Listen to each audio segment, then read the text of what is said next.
Hello everybody, my name is Rachel and I'm here with Deb Renshaw.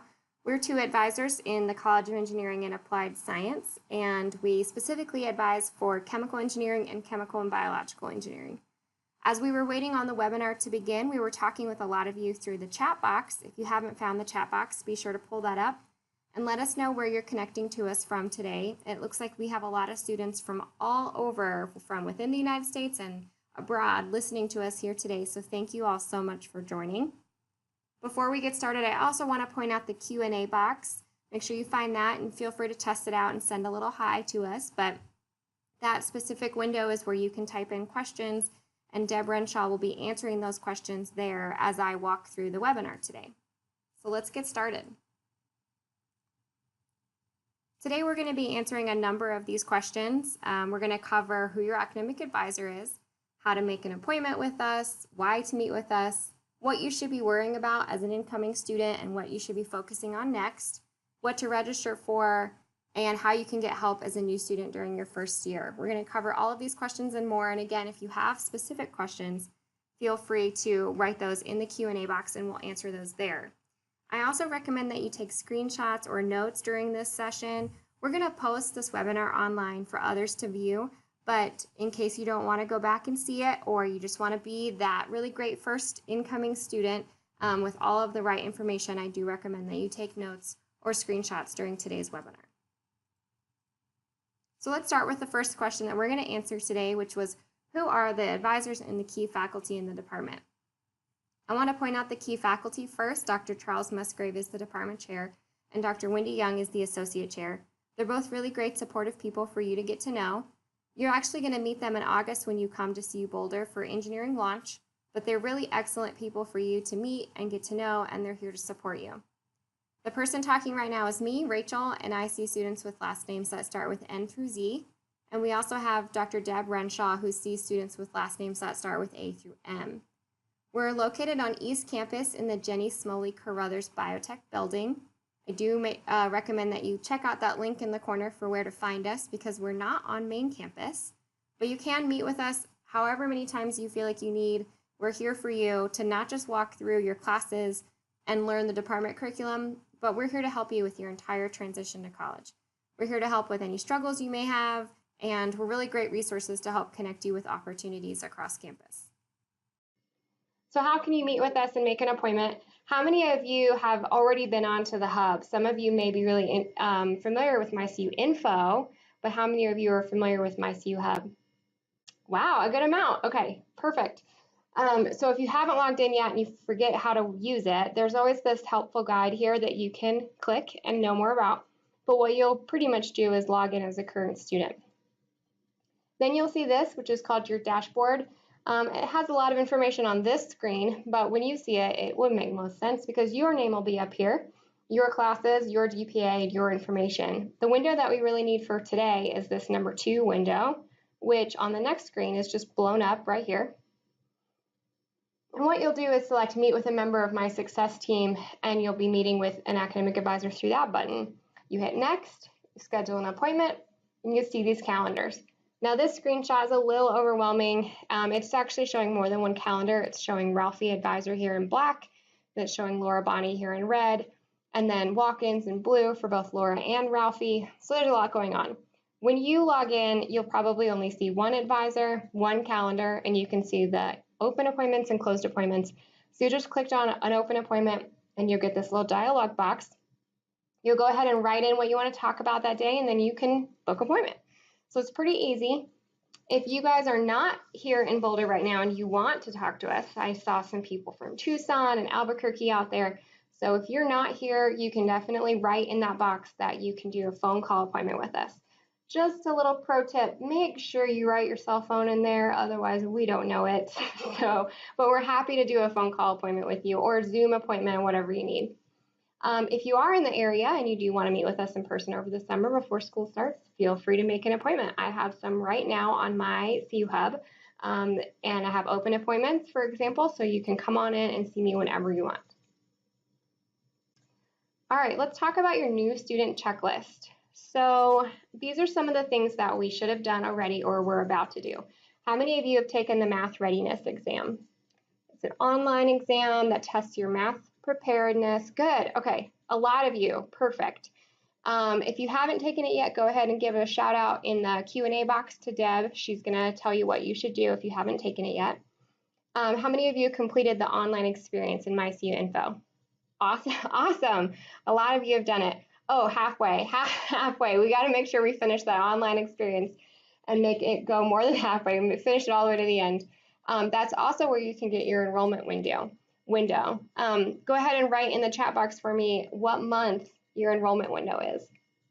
What month are you enrolling for your courses? Okay, yep, July. Most of you are in July. In fact, probably all of you are in July. So that's perfect. I'm so glad you guys have figured that out. So in late June, you're going to see half of your classes pre-placed onto your schedule. And then throughout this webinar today, you're going to understand what a typical first-year student schedule will look like and what those pre-placed classes will be. In July and August, you're going to register during your enrollment window, which it looks like most of you know when that is. And you're going to possibly apply to join the department-specific peer mentor program, which I'm going to talk more about, but you can definitely go ahead and do that today. And then you're going to prepare for move-in and engineering launch, and you're going to be so excited to start CU Boulder because it's such a fun time in August when you get here. All right, let's talk about the curriculum. So how many of you are chemical engineers versus chem bio? Tell me in the chat window. You're chemical engineer versus chem bio. Okay, got a good mix, pretty good mix. So this is the chemical engineering curriculum. You can see here that it's kind of overwhelming and there's a lot of colors and arrows and you don't know exactly what's going on, so I'm going to walk you through it. First of all, you can read it horizontally and you can read it vertically. So horizontally, we're going to have the list of courses you take typically during a first semester. And then vertically, you can see that this is a prereq for a lower course or another course. So the dark solid lines are prereq arrows and the dotted ones are co-reqs. Does anyone know the difference between those two, prereq and a co-req?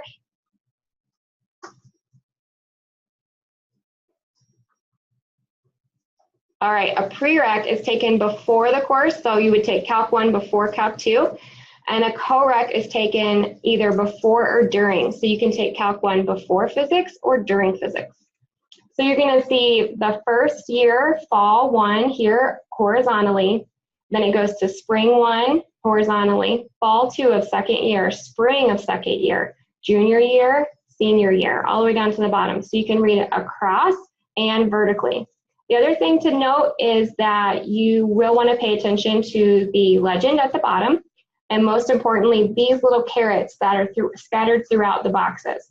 So you can see that a course is a fall-only course or a spring-only course, and your advisors can definitely help make sure you're on track with those fall and spring-only courses throughout your advising meetings with us.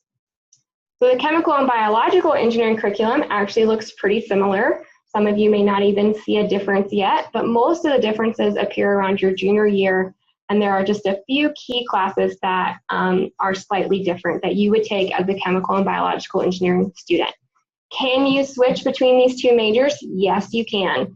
You definitely want to make that decision before your junior year because of those differences in courses, but you can definitely switch, and it's pretty easy. You just talk to your advisor. As you can see, the very first semester, fall 1 semester, is going to be pretty similar.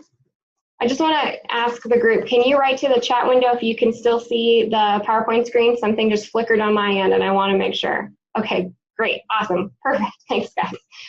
All right, so you can see the two first-year semesters are pretty much the same, so we're just going to use one of these throughout the rest of the talk today.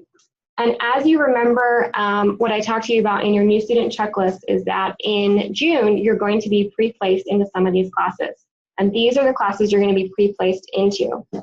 Calculus 1 and Chemistry for Engineers, the class and the lab. So if you took the math readiness exam and you placed into pre-calculus, your math class will look a little different. But in general, you're going to be placed into Calculus 1 and Chemistry for Engineers plus the lab. But that is only 9 credits. You need 12 credits to be considered full-time, and most students take about 15. So what else will you be registering for? Well, we have computing. So you will definitely need to self-enroll in this class during your enrollment window in July. You can see this solid blue line here. That's going all the way over here, if you could imagine the flow chart, to materials and energy balances. That's a prereq for materials and energy balances. So you definitely need to register for CHEN 1310 on your own. So you will need to self-enroll for that class. Additionally, you will need to self-enroll into Introduction to Chemical Engineering. This is an optional course, but it's extremely important. It's very helpful for learning about the chemical engineering field, making connections with your peers, networking with professionals and alumni, and gaining a better understanding of your career. It does have that little carrot in the corner. Does anyone remember what semester that class is going to be offered? You can't see the legend at the bottom, so it's like a little pop quiz. Tell me in the chat window, what semester is Intro to Chemie only offered for? You have 50-50 chance. That's right, fall only. So if you do want to take that class and you did not take it next semester, you would not be able to take it until a future fall semester only. So I do recommend you take it. It's only a 1-credit course, which means it meets once a week. I've heard from a lot of students and instructors, it doesn't really add too much to your own schedule, and most students are able to manage that pretty well with everything else they take their first semester. So I do recommend that you enroll in that course. And lastly, we have your humanities and social science courses. And those are abbreviated for H&SS. Just so I can talk to you about your overall requirements for that, I'm going to pull up part of what the flowchart looked like at that portion. So you'll see that you need 15 hours of H&SS total. So 3, 6, 9, 12, 15. So you have 3 of these 3, 6, 9 credits of these lower division ones, which actually can be lower or upper, and then these 6 credit hour ones that must be upper only. Upper is 3,000 level class or above. Everything else can be in the lower level ones. If you have a lot of AP credit coming in, and they're going to give you credit for some of these H&SS courses, there's a possibility that your lower division courses could be completely all canceled out. I see this a lot. I see a lot of students coming in with 3, 6, 9 credits of lower division courses. And so what happens if you already have a lot of that AP credit? Well, you could take an upper division humanities and social science course if you wanted, again, 3,000 above. You could take a Gen Tech in place of that, which you can talk to your advisor about. Well, a good option, though, is to maybe consider your writing requirement course as an option if you are totally out of credit for your lower division H&SS. One really great class for first-year students and anyone under 26 credit hours is HUEN 1010. HUEN stands for Humanities for Engineers, and they're a really amazing department that works with the College of Engineering and Applied Science to make sure that they are teaching students writing in a relevant and approachable way to engineers. In HUEN 1010, you only have engineers with you. You will not have music majors. You will not have English majors. You won't have psych majors. You'll only have engineers with you, and the topics are specific to engineering, and well, they're at least relatable to engineering. So I really encourage you to take that class. HUEN 1010 is only offered for you as a first-year student or if you have less than 26 credits. Because it's such an awesome course, it is full pretty frequently. So if you go in to register in July on a Monday, July 9th, for example, and HUEN 1010 is taken or full and you don't have a seat, you will want to have done your research beforehand and come up with backups for other H&SS courses that you can register for in 10 instead. If you don't get into HUEN 1010 and you're feeling bummed about it, don't worry about it. There are other writing options. I'm going to talk about those in just a second. But I wanted to give you an option for your H&SS if you already were coming in with AP credit.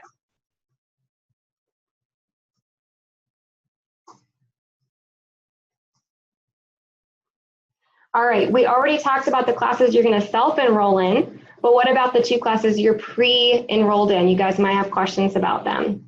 So for Calculus 1, if you are not happy with your placement from the readiness exam, you can take that test again in person in August. If you are not happy with your exam, you can take it again in person in August. If you placed into pre-calc, but you have AP credit, then you can wait for that credit to come through. It'll probably hit at the very end of June or July, early July. And then you can actually change your class yourself during your enrollment window. So if you placed into pre-calc, but you know you made a 5 on that AP test and you just, for some reason, did not do well in the readiness exam, as soon as your credit comes in for your AP exam, you can definitely change your window or change your class during your enrollment window. If you're nervous at all about math, I was when I went to college, you can definitely talk to your advisor. We are here to help you figure out which math class you need to take to be most successful while you're in school. Chemistry. So just a little heads up on the chemistry course that you're going to be pre-placed into. Chemistry 1, or this course consists of Chemistry 1, most of Chemistry 2, and a lab, all in one class. So if you're nervous about your chemistry preparedness or how you feel about chemistry, just talk to your advisor. We can help you make sure that you are feeling confident about that chemistry class, because it does put a lot of information into one class and moves fairly quickly. If you have AP credit for Chemistry 1 and you've been pre-placed into chemistry, you can fix that during your enrollment window. Sometimes you're pre-placed into the course before your AP scores have come in, so we can adjust this during your enrollment window. If you have AP credit for only Chem 1, you're still going to need to take Intro to Chem 2, or you can take this class, this Chen 1211 Chemistry for Engineers, which covers Chem 1, Chem 2, and the lab. If you have chemistry questions, feel free to ask it into the Q&A box. I know that it can be kind of confusing. All right, before I move on to 3 highlights for your entire curriculum, I just want to give you 3 pointers for your future semesters. I want to ask you guys to write to me in the chat box. What is at least one course that you need to self-enroll in outside of your pre-placed courses? What is one course that you need to self-enroll in outside of your pre-placed courses? Computing, yep, that's one of them. Chen 1310. And HNSS, perfect. You're already using the lingo, Ian. Yep. Chen 1300, yes. Faith, that's a really good course to take. Okay, you guys have got it. So chemistry and calculus, you're pre-placed into. Computing, Intro to Chemie, and your HNSS are courses you will need to self-enroll in. So let's talk about some other courses. Just 3 things I want to tell you about future courses outside of your first semester. I mentioned this course before. Computing that you're going to take is a prereq for that Chen 2120. So we really need you to make sure you self-enroll in that computing class. Materials and energy balances is going to be one of your big content courses for the major. A lot of students and instructors tell us that when you're in that class, if you really love that content, then this is the major for you. So it's a really great class for you to be able to see, do you really like the major and are you headed in the right direction? You must earn a C or better in this course before you can move on to other courses. This is a really essential course for you to know. Most of the minimum grades you need to earn in the other courses are C- or better. So this one's slightly higher. So just a heads up for you. You don't need to worry about that too much right now, just something to think about in the future. Writing, I talked about this a second ago. I told you about ChBE 1010, which is an awesome course for first-year students to consider taking. If you miss out on that course, you're not able to take it, you can take any of those other courses there, the 3000, HUN 3100, Physics 3050, Writing 3030, and Writing 3050. Now, you probably can't take those until you're a junior. You probably will not be able to enroll in those right away. So I just wanted to show you that you have a few options for later, and HUN 1010 is going to be the best bet. But again, it gets full really quickly, so make sure you have other options. Is anyone out there a pre-med interest or a pre-med student? Yeah, we got one, Isabella. All right, we got 2, 3, 4. Okay, we got so many doctors in the room. So if you're a pre-med student, I want to introduce myself to you. I am going to serve as a pre-med liaison for the department because we get a lot of pre-meds in the chemical and chemical biological engineering majors. You will also have a pre-health advisor that you can talk to, but one little tip for you in advance is to go ahead and just take the writing course. It's a lot easier for your medical school applications if you take writing instead of HUEN. But again, if you like the idea of HUEN and you want to do that, it's not opposed to you. It's just a little bit easier if you took writing. Just something to keep in mind for later. Lastly, the third highlight I want to tell you about is the biology class. This is going to be similar to the chemistry class that we talked about previously. So the biology for engineers class combines biology 1 and most of biology 2 together. So it does kind of move a little faster. If you're nervous about your biology skills because of what I'm saying, how it moves faster and there's more content into it, just talk to us, talk to your advisor.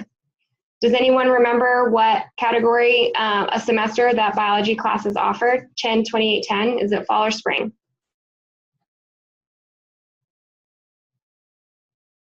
Spring, yep, that's right. Spring only. We do have other options that we accept for that biology. So if you felt like you needed to take that now in a fall semester, you could take MCDB 1150. And again, if you're pre-med, I actually want you to take MCDB 1150. You can talk to me about your questions, you can talk to Deb, and you definitely will want to talk to your pre-health advisor. But we do have other options for that biology. So if you're nervous about your biology skills, just talk to us and we can make sure that you're feeling good about what you're entering into. All right, I know that was a lot of information. We're staring at the flow chart for a really long time. You guys are probably like so done listening to it. So let's talk about something else. If you're feeling overwhelmed and you're a little nervous about starting, you could definitely join the Peer Mentor program. This is an invaluable experience for you to be paired with an upper class student, a senior student, who can give you advice on classes, section numbers, professors, careers, internships, life outside of school, just about anything and everything. They're really great students who are volunteering their time to help you transition. So apply to participate to get a mentor. You're not automatically a part of it, although I'll say 95% of first-year students typically take part in this program because it's so awesome. Make sure you apply by August 1, but it is something you could do today to get it off your to-do list. So you can apply to be in the Peer Mentor program. There's a link over there on the side, tinyurl.com/ChBE mentee. Additionally, we have academic support programs for you. We want to make sure that you're feeling supported and you have lots of academic resources here to help you out. We have academic coaching in the college as well as free group tutoring from the Bold Center. Applied Math has a learning center that can help you out. ASAP has tutoring as well for students who live on campus, as well as the Student Academic Success Center has group workshops about time management or study skills, which are also really helpful. And then the Gemmel Engineering Library is located in the math building right next to the main engineering building. And they have a really nice kind of secret study area for engineers. Not everyone uses it, so I'm giving you a little first year tip to make sure you check out the Gemmel Engineering Library. They have people there who can help you with projects, papers, whatever you're working on. They have lots of resources and some great study zones. All right, if you have questions, I know some of you have been asking questions throughout, but if you have questions, ask them in the Q&A box. You can ask us about anything. We may not know the answer to everything you're going to ask, but we will find out someone who does. And while you're asking any last minute questions, I'm going to cover just a few things that you should know and do. So what you should know about registration. Make sure again that you know your enrollment window. A lot of you told me your enrollment month is July. Make sure you know your specific enrollment window date. If you have any errors during registration, I want you to email us right away so that we can help you with that error. Sometimes we can fix it, sometimes we can't. So keep in mind that you will have to sometimes communicate with other departments outside of our office. If you're trying to enroll in a psych class and you're having issues, we might need you to work with the psych department to make sure you get into that course. So having backups is always really good because if you get errors, you can easily just grab something else. A few registration tips. There's a difference between something in your registration when you go to register for courses between swap and edit. If you want to change a course with another section, so if you want to be in math Monday, Wednesday, Friday, section 1, and now you want to be in math Monday, Wednesday, Friday, section 2, you're going to use the swap feature. That means you're already registered in math section 1 and now you want to change it to section 2, use swap. You're just swapping the section. However, if you are in chemistry class lecture, but you want a different lab, then you will want to use the edit feature. So if you want to be in chemistry lecture section 1 and you're in section 1 for lab, but you want to change that to section 2 for lab, you'll want to use the edit feature. That way you can still keep the lecture. How many of you have classes in your shopping cart? Give me a yes in the chat window if you already have classes in your shopping cart. Awesome. Great. So many of you, that's awesome. Keep in mind that the shopping cart does not mean you've registered for courses. It does not mean anything really. It's just a holding place. The shopping cart is literally just a holding place for your courses. So it does not mean you've registered. You will still need to register for your courses. A few other things you should know, and they're not that exciting to mention, and it's never a fun topic to talk about because it's boring, but we need to make sure that you maintain your 2.250 cumulative GPA and your 2.250 semester GPA. So that's both your cumulative and your individual semester GPA. And lastly, you should know that we're here for you. All of your academic advisors, faculty, and staff are here for you and your success. So we're here to help, so just let us know if you need anything at all, even if it's not academically related. Things you should do. You should know the CU Boulder academic calendar for important dates. That link right there is going to be super important for you. When I was a student, I had a large calendar. I wrote all of my exams on it after I got my syllabi from my professors, and I grabbed the academic calendar and I wrote down all the dates for the semester. When is the last day to drop a class? When is the last day to add a class? When can I change my final exam schedule? When can I withdraw from a course? So there's a lot of different dates in there. You'll definitely want to know that calendar. And they have a different one for every semester. You want to check MyCU info for any holds you may have. Holds can stop you from registering for courses. So this will be really important for you to make sure that you double check all and any of your holds and make sure that they're resolved before your registration date. You want to know your registration date. A lot of you told me July. Does anyone know on the top of their head what date in July is their first day of registration? It might be July 2nd, July 9th, July 23rd. 23rd, we got a 23rd, 9th, 16th. Awesome. All right, is anyone noticing a pattern out of those dates? There's a pattern out of those dates. 2, 9, 16, 23, 30. They're a week apart and they start on Mondays. Julia B nailed it. Yep, Mondays. They all start on Mondays. And typically, I think the time starts as 8:30 a.m. So I want you guys, I want all 30 of you to log on at 8:20 a.m. so that you are ready and you get the classes and the sections you want specifically.